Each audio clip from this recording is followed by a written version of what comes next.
Welcome दोस्तों। तो दोस्तों बहुत बहुत स्वागत है आपका मेरे चैनल पे वापस। और हम देख रहे थे पिछली वीडियो में मैंने आपको लिखवाए थे वर्ग स्क्वायर्स 1 से लेकर 40 तक के। ठीक है, सबने अच्छे तरीके से याद कर लिए होंगे मुझे उम्मीद है। और यदि नहीं किए हैं तो एक बार मैं आपको रिवाइज़ करवा देता हूँ। 37 का वर्ग कितना था आपने? 37 का वर्ग हमने देखा था 1369। ठीक है, 38 का देखा हमने 1444। 39 का वर्ग 1521 हो गया था। 22 का 484 था। 26 का वर्ग 676। 27 का 729। 28 का 784। 29 का 841। 31 का 961। 32 का 1024। 23 का 529। 33 का 1089। 34 का 1156। 35 का 1225। 36 का 1296। ठीक। 19 का 361। 17 का 289 था। 16 का 256 था वर्ग। हाँ, और 28 का कितना था? 784 था। तो उम्मीद है कि याद किए होंगे आपने। और अगर याद आपने किए हैं तो आपको मैं सिखाने वाला हूँ कि कैसे हम निकालेंगे आगे 140 प्लस 240 प्लस तक, यहाँ तक कि 1040 2040 इस तरीके से। ठीक है, हाँ। तो देखिए, स्टार्ट करते हैं वीडियो को। इस ये वर्ग हम जो निकालेंगे उसके लिए हम निखिलम विधि काम लेंगे, जो कहाँ से आई है? वैदिक गणित से आई है जो विधि। ठीक है, वैदिक गणित में ये आपकी विधि है कि संख्याओं का वर्ग निकालने के लिए।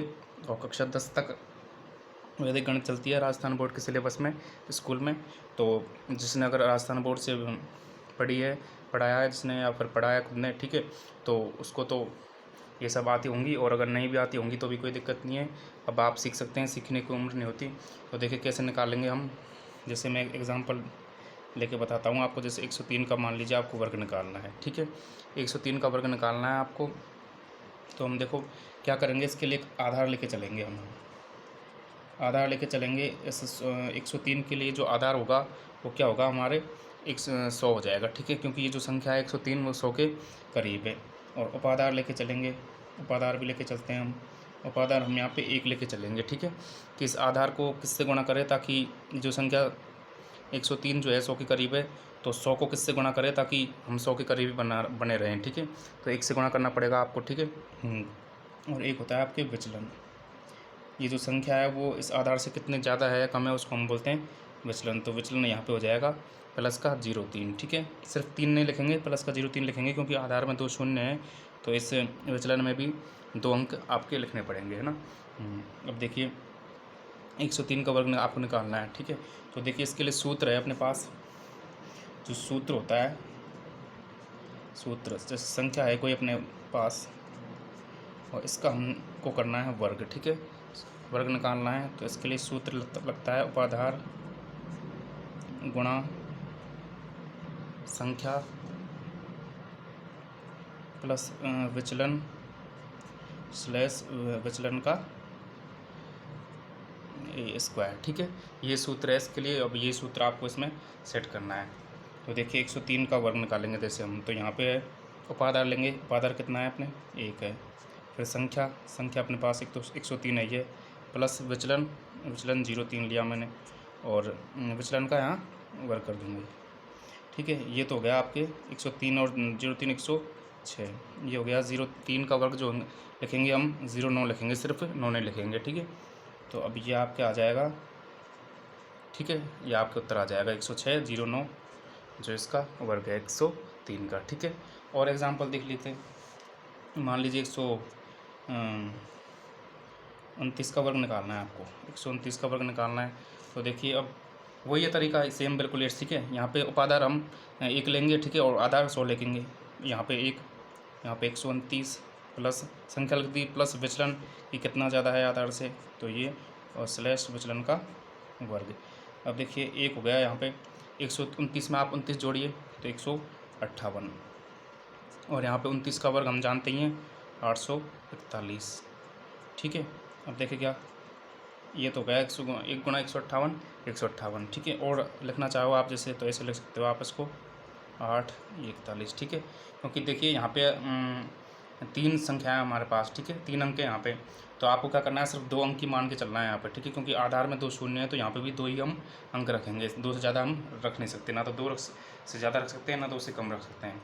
तो अब ये जो 8 है इधर जाके यहाँ पे ये जुड़ जाएगा और 41 ऐसे कैसे रहेगा। अब 158 और 8 कितना होता है, 164, 164 और इधर 41, तो ये हो जाएगा अल्टीमेटली आपके 164 41 जो क्या है वर्गेस 129 का, ठीक है। अब ये तो भैया हो गया भैया पेन चलाकर, है ना, जबकि पेन चलाकर तो कोई हर कोई निकाल ही लेगा, और पेन चलाकर सिखाने की जो है वो मैंने आपको बोला नहीं पेन चलाकर सिखाने के लिए, ठीक है, डायरेक्ट निकालने के लिए कहा है मैंने। तो अब देखिए कैसे निकालेंगे। अब देखो आप 129 आधार कितना है इसके लिए 100, ठीक है, 129 100 से कितना अधिक है, 29 अधिक है, ठीक है। तो 129 में 29 आप फटाफट जोड़िए, 158 आ गया। और यहाँ पे तो आधार उपाधार एक ही मान के चलेंगे तो 158 को 1 से गुणा करने पर कोई फर्क नहीं पड़ेगा, 158 ही आने वाला है। और साथ के साथ ही ये जो 29 है 129 जो है 100 से कितना अधिक है, 29 अधिक है, तो 29 का वर्ग हम इधर साइड में कर लेंगे तो 841, ठीक है। फिर साथ के साथ में आपको यहाँ पे 2 अंक रखने हैं, तो 8 इधर जाके प्लस हो जाएगा, 158 और 8 64, 164 और 41, ठीक है। तो ऐसे आपको निकालना है। अब जैसे मान लीजिए, अब मैं खुद आपको निकाल के बताता हूँ एक, जैसे चलिए आपको मानना है जैसे 117 का वर्ग निकालना है, ठीक है। तो 117 का वर्ग हो जाएगा आपके 117 का कितना हो जाएगा बताइए, 134 141 सॉरी 136 89 हो जाएगा। कितना हो जाएगा 136 89, किसका 117 का वर्ग। देखो कैसे 117 का वर्ग के लिए बोला आपने, ठीक है, 117 में 17 जोड़ेंगे और यहाँ पे 17 का वर्ग कर देंगे, तो ये तो 117 और 17 134 और ये 289 हो जाएगा इसका, तो 136 89 आ गया, देखिए, ठीक है। इस प्रकार से निकाल लेंगे तो मैं समझता हूँ कि कोई दिक्कत नहीं आएगी। अब ये तो इस 117 का अब बताइए आप, जैसे कि 136 का निकाल के बताइए, 136 का कितना हो जाएगा, 184 96 हो जाएगा, ठीक है, 184 96। तो इतना ही टाइम लगना चाहिए जितना देर में भी मैंने निकाला है। मैंने कैसे निकाला देखिए, 136 100 से 36 अधिक है, 136 में मैंने 36 जोड़ लिया, ठीक है, 136 में मैंने 36 जोड़ा और साथ में 36 का यहाँ वर्ग कर दिया, तो ये तो हो गया 172 और ये हो गया 1296, ठीक है। ये तो आपको याद होना ज़रूरी है, ठीक है, वरना इनके बिना काम नहीं चलेगा। अब 172 में मैंने इधर 12 जोड़ दिया, 12 तो इधर ऐड हो गई, तो 184 और 96, ठीक है। तो ऐसे हम निकालेंगे, देखिए ऐसे निकालेंगे। तो आप और संख्याओं के भी निकाल सकते हैं इसी प्रकार से। मैं नहीं समझता हूँ कि कुछ दिक्कत आएगी। ये तो 100 प्लस की संख्याओं के। अब जैसे मान लीजिए आपको 200 का निकालना है, ठीक है, 213 का निकालना है मान लीजिए, ठीक है, 213 का वर्ग निकालना है, तो उसके लिए उपाधार 200 हो जाएगा, 100 हो जाएगा, वो 2 हो जाएगा, ठीक है। आधार तो अपने पास 100 ही रहने वाला है और उपाधार अब यहाँ पे 2 हो जाएगा। अगर 200 है तो उपाधार 2 हो जाएगा, 300 है 300 अधिक निकालेंगे तो उपाधार 3 हो जाएगा, 400 के लिए 4, 500 के लिए 5, ठीक है। तो इसी प्रकार से 540 640 940 जहाँ तक भी चाहे निकाल सकते हैं, कोई दिक्कत नहीं है। अब देखिए 213 का निकालना है आपको, तो 2 यहाँ पे और यहाँ पे ये संख्या प्लस ये विचलन, ठीक है, और यहाँ पे इसका स्क्वायर कर देंगे। तो देखिए यहाँ पे आपको दुगना करना है, संख्या में जोड़ के ये जो संख्या है इसमें विचलन जोड़ के इसका दुगना भी करना है साथ के साथ में। तो 213 और 13 कितना होता है 226, 226 का डबल कितना हो जाएगा 452, तो 452 इधर 452 हो जाएगा, इधर 13 का वर्ग 169 होता है और ये एक इधर जाके ऐड हो जाएगा, तो 453 69, ठीक है। लेकिन ये सिर्फ माइंड में चलनी चाहिए आपको, वर्बली आपको आना चाहिए। ये लिखोगे तो फिर लिख के तो हर कोई कर लेगा, तो कोई फ़ायदा आपको मिलने वाला नहीं है, ठीक है। तो अभी तो ये वीडियो इतनी ही हो पाएगी, इसके अलावा फिर मैं आगे आपको और बताऊँगा और काफ़ी सारे एग्जाम्पल्स लेके 100 प्लस के बताया अभी तो, और 100 के नीचे वाले बताऊँगा, और भी काफ़ी चीज़ें बताऊँगा इन वर्ग से संबंधित, और बेसिक चीज़ें हैं ये तो गणित की, ठीक है। तो थैंक यू, अगली वीडियो में मिलते हैं हम। इस वीडियो को ध्यान से देखिएगा, और इससे पहले की जो वीडियो अगर आपने नहीं देखी तो पहले उसको देखिएगा और फिर ये सवाल आप कीजिएगा अपने मन से, ठीक है। 2-3 एग्जाम्पल मैंने बता दिए, तो मैं समझता हूँ इतने से काम चल जाएगा। ये सूत्र जो है इसको दिमाग में आपको याद रखना है बस, और फिर इसी से काम हो जाएगा। लेकिन आपको सिर्फ वर्बली करना है, पेन चला के नहीं करना है, ठीक है। माइंड में संख्याओं को कैलकुलेशन करनी है और डायरेक्ट आंसर बोल के बताना है, ठीक है। 5 सेकंड से अधिक का समय अगर आपको लग रहा है इसमें तो फिर कोई फ़ायदा नहीं है। Okay, thank you for watching this video, मिलते हैं अगली वीडियो में।